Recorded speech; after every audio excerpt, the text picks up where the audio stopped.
All right. So, Bill Maher, Boomer Bill Maher, whose brain has progressively been rotting from the inside out over the last number of years, decided to give his thoughts on the ongoing writer's strike, which is obviously affecting his own show. And so we sat down here with Jim Gaffigan, the comedian, on his podcast Club Random. Highly recommend none of you guys watch his podcast, but I'll link it down below, I guess, if you want to go make sure that I'm using this clip in the right context. But here we have Bill Maher essentially attacking the writer's strike for some nebulous, undefined, vague reasoning. So we're going to watch a little bit of this clip. I'm going to pause, give you guys some additional context, and then we'll watch a little bit of Jim's pushback to what Bill Maher is saying here. So let's go ahead and start this clip off here.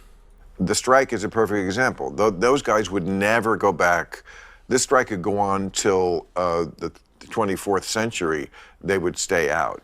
I feel for my writers. I love my writers. I'm one of my writers.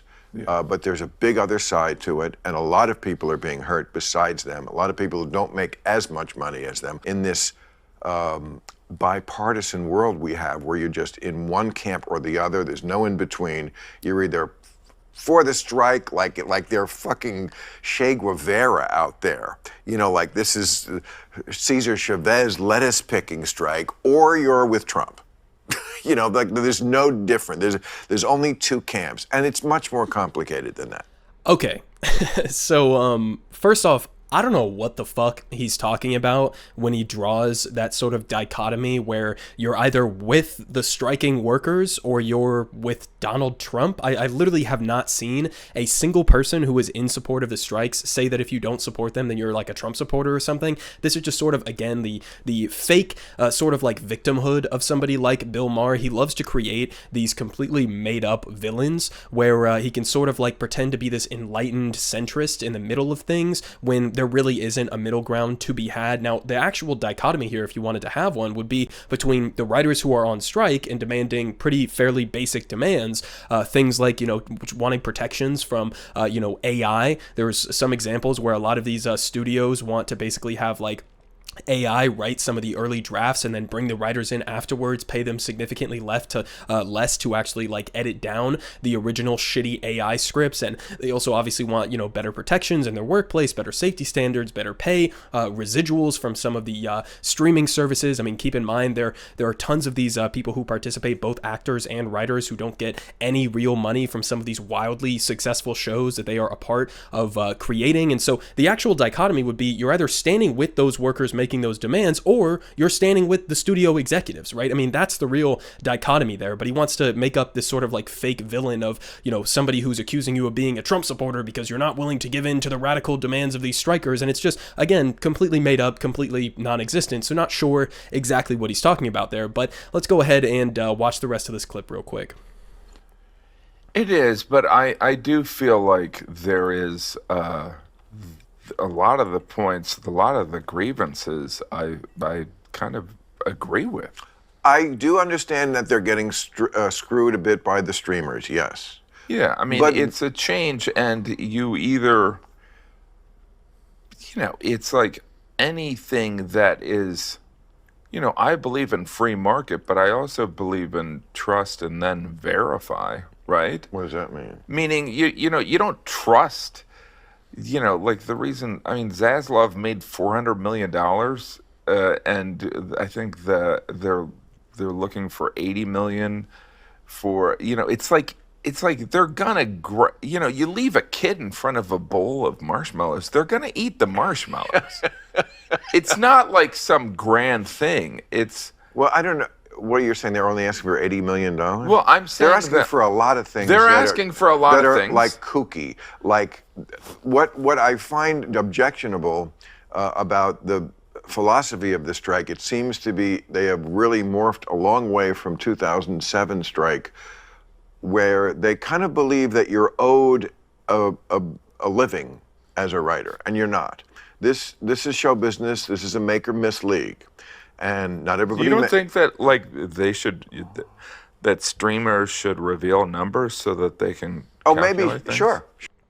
Okay, So the ending of that clip was absolutely fucking insane, right? So on the one hand, he starts off there and he's saying like, these writers are making all of these kooky demands, the kooky demands, right? What are the kooky demands, Bill? Now, I actually did watch a little bit more additional context outside of this clip. He never elaborates on what the so-called kooky demands are, right? I would like for him to get a little bit more specific. If you're going to critique some of the things that they're asking for, that's fine. Lay it all out there, and then we can determine whether or not it's kooky or it's not kooky. But he just doesn't elaborate on it, and then immediately shifts to talking about the philosophy of the strike, whatever that means. I mean, actual, no real details that are given by Bill Maher in this clip. I mean, it's just absolutely amazing. And then the best part of it is he finishes this off saying that these writers are, how dare they expect to be earning a living wage, right? He says they literally do not believe that they are, he does not believe that they are owed a living as a writer. Now, this was a point that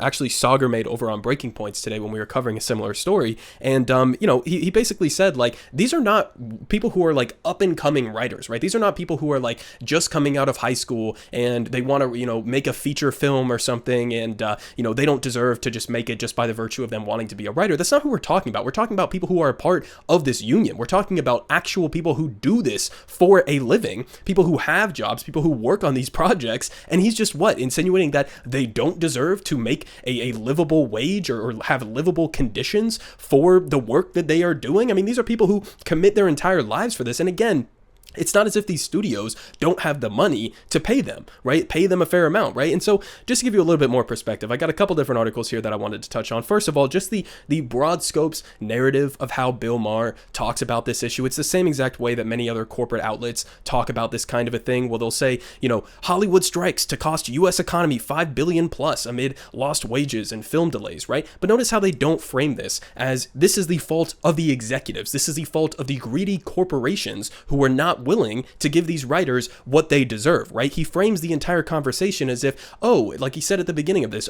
there are other people who are being hurt by the striking writers. No, they're not being hurt by the writers who are going on strike, Bill. If anybody's actually being hurt by this, they would be getting hurt by these greedy corporations, right? So it's a complete inversion of what the actual narrative should be here, right? And so that's just one aspect of it.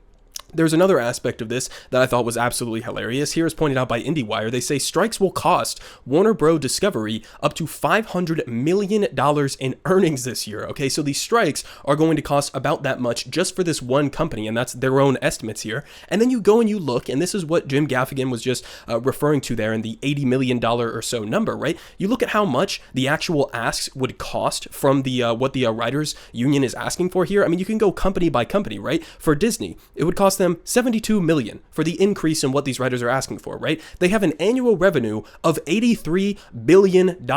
With a B, billion dollars, okay? And the cost of that revenue would be about 0.088% of their annual revenue, right? Same with Netflix, same with Warner Bros. Discovery, for example, right? They say, it's going to cost us $500 million for this strike. You could have just given into the demands and it would have cost you $45 million extra, okay? So, I mean, again, this is like part of this conversation when it comes to unions and when they go on strike and when they try to get these new contracts, right?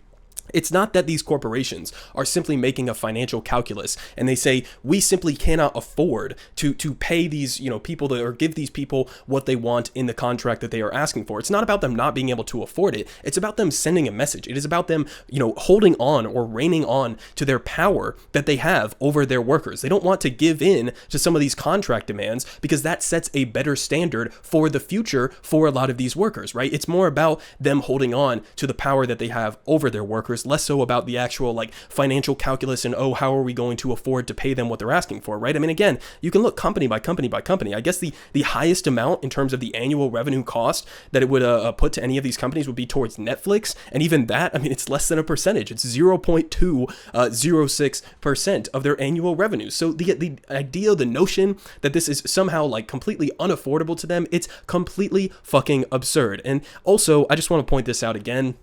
Bill Maher sort of saying you're either with the striking writers or you're with Trump. No, you're either with the striking writers or you're with motherfuckers like this. Okay, so it's pointed out here by Uprocks. They say Hollywood executives' new reported strike-breaking tactic is downright cruel, and this is a direct quote from one of these executives. The end game is to allow things to drag on until writers start losing their homes. Okay, so I mean, that's who you are deciding to side with here, Bill, by sort of playing this fake middle ground when there isn't really a middle ground. Okay, I mean, listen, again, the demands that they're making are pretty fair, right? You just saw how much it would cost for these companies to add on these demands to their next round of contract negotiations, right? It's not that fucking much. Okay, they can obviously afford it. You have guys like Zaslav who are making like in some cases millions, in some cases hundreds of millions of dollars or tens of millions of dollars on an annual basis, and they're denying some of these writers. I mean, some of these writers literally have to go out and get second, third jobs, or have to worry about where they're going to sleep at night or how they're going to put food on the table because of how little they are making. And a lot of people sort of have this tendency, because we're talking about Hollywood,